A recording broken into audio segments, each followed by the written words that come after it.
오늘이 주일인데요. 딱 3일 전에 지난 목요일 날 고성에 있는 화진포에서 아주 뜻깊은 행사가 하나 열렸었습니다.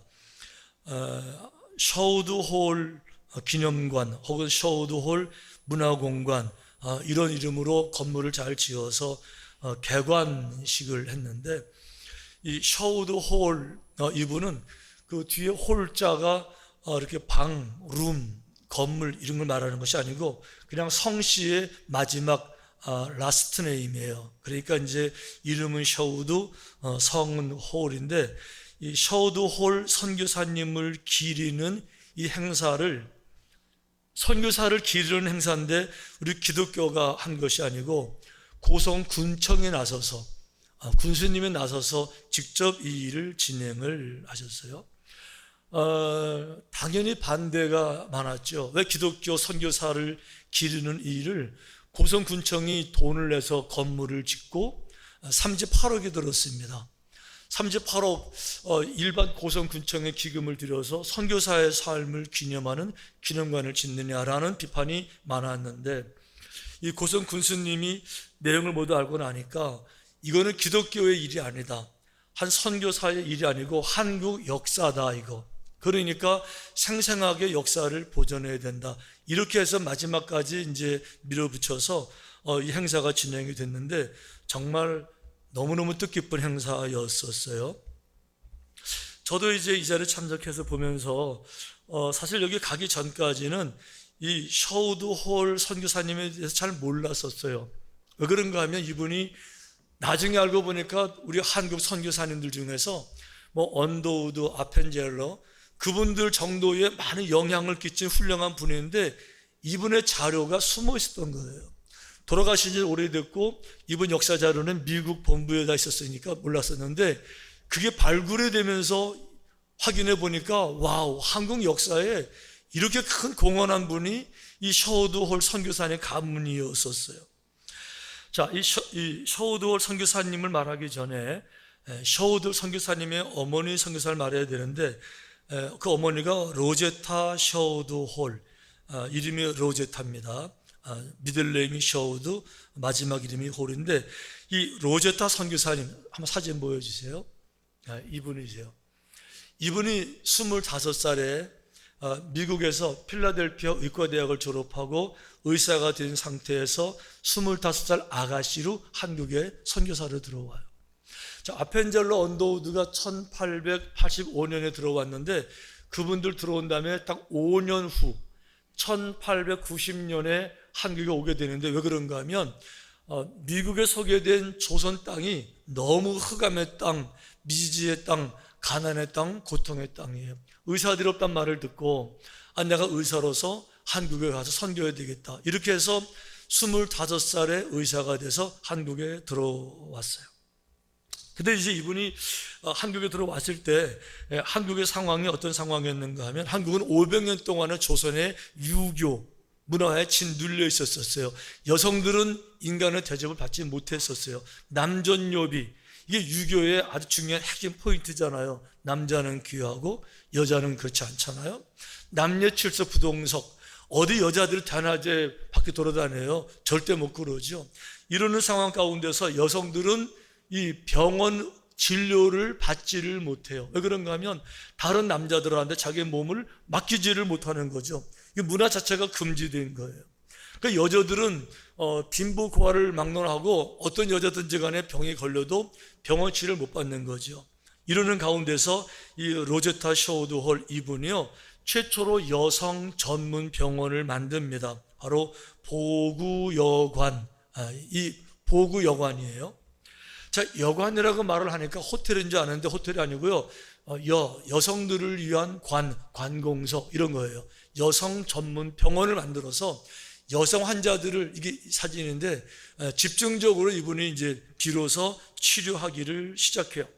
그걸로 끝난 게 아니고, 한국의 여자들은 여성 의자가 치료해야 되는 걸 알아서 여성 의사들을 길러내기 시작합니다. 그래서 이호학당에 5명의 그 학생들을 추천해서 의대에 여성 의사를 만들고요, 그 중에 한 명 김점순, 학생을 미국으로 유학을 보내요.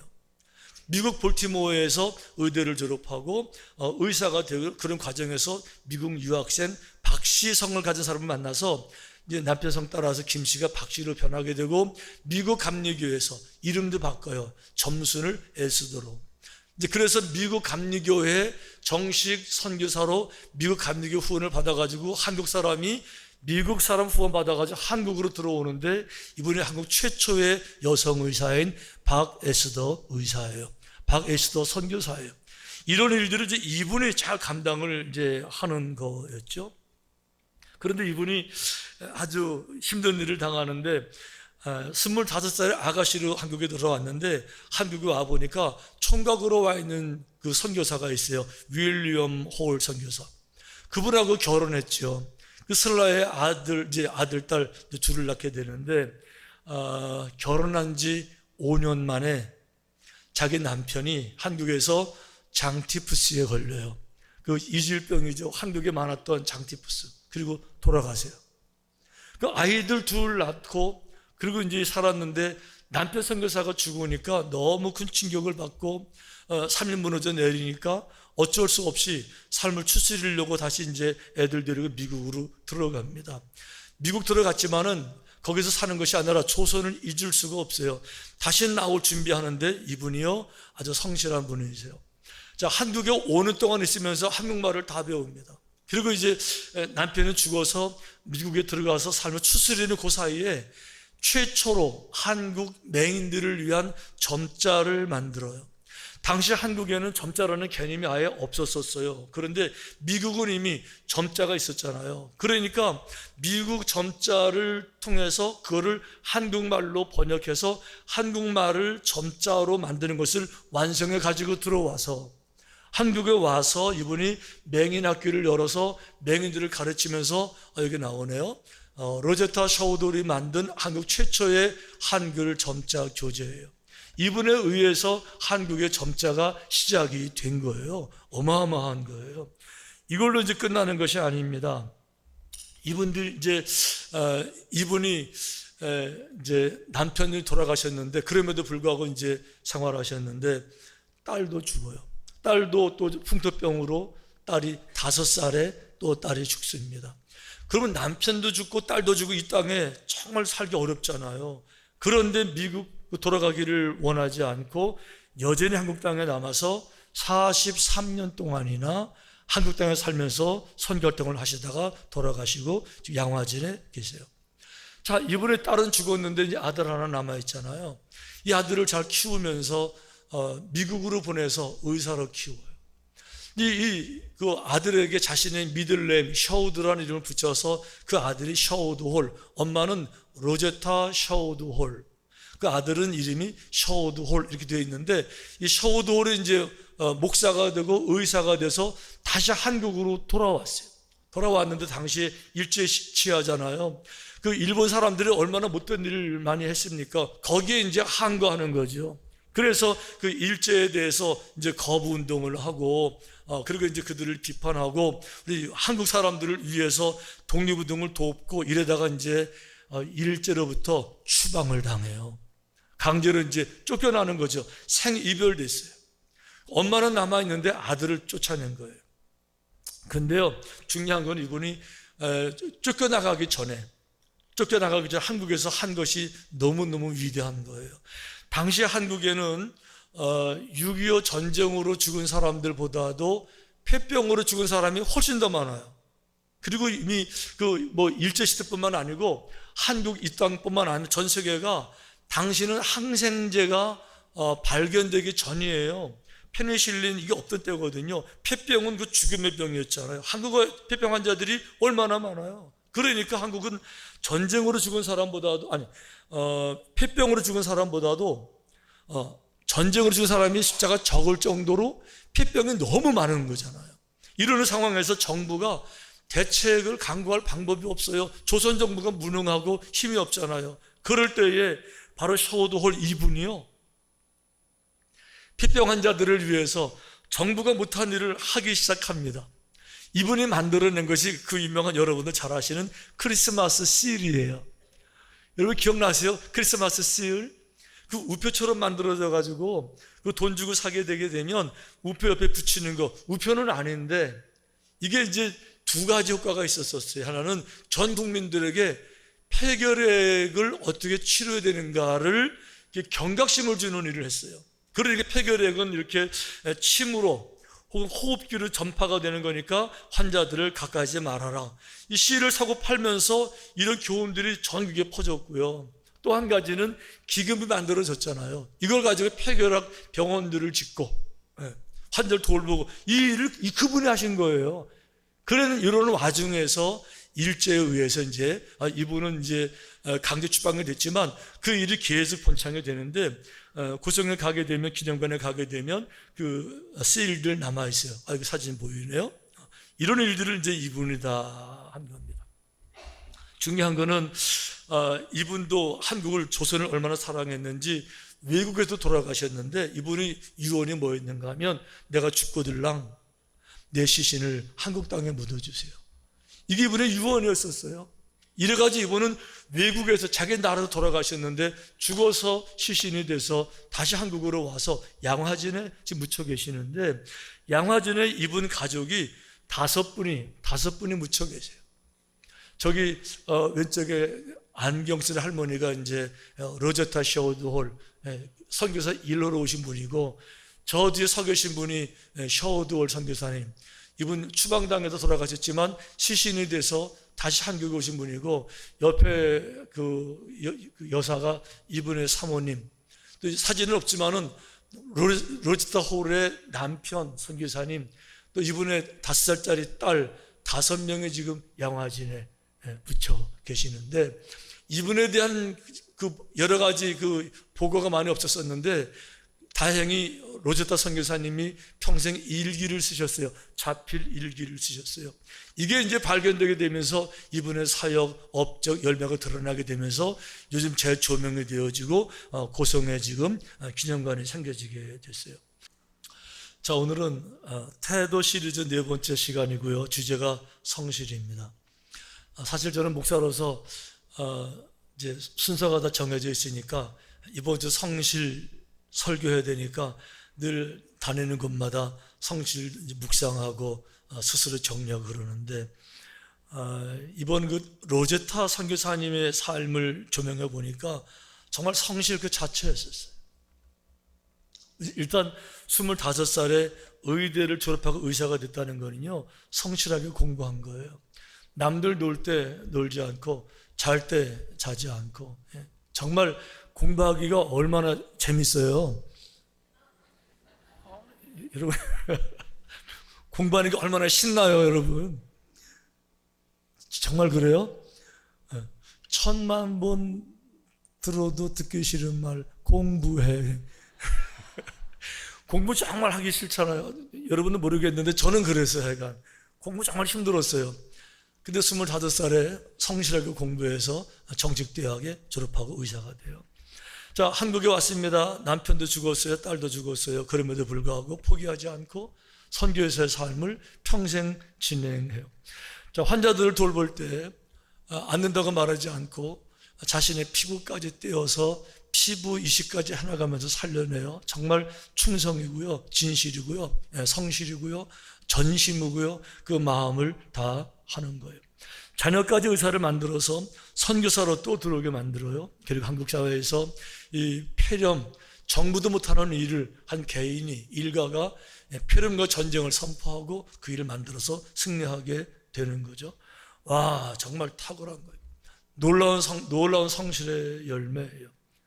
그런데 제가 이번에 그 성실을 묵상하면서 깜짝 놀란 거는 가끔 놀라긴 하는데 이 성실이라는 것이 우리가 알고 있던 그 성실이 아니더라고요.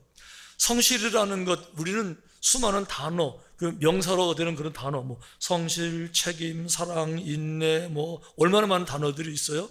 그 중에 하나인 줄 알았었어요. 근데 그게 아니더라고요. 성실은 그 중에 하나가 아니라 그 수많은 아름다운 단어들을 꿰는, 이 구슬로 말하면은 진주 한 알갱이가 아니라 진주 알갱이 전체를 꿰서 진주 목걸이를 만들어내는 아름다운 곳으로 이르게 되는 관통하는 지름길이 성실이더라고요.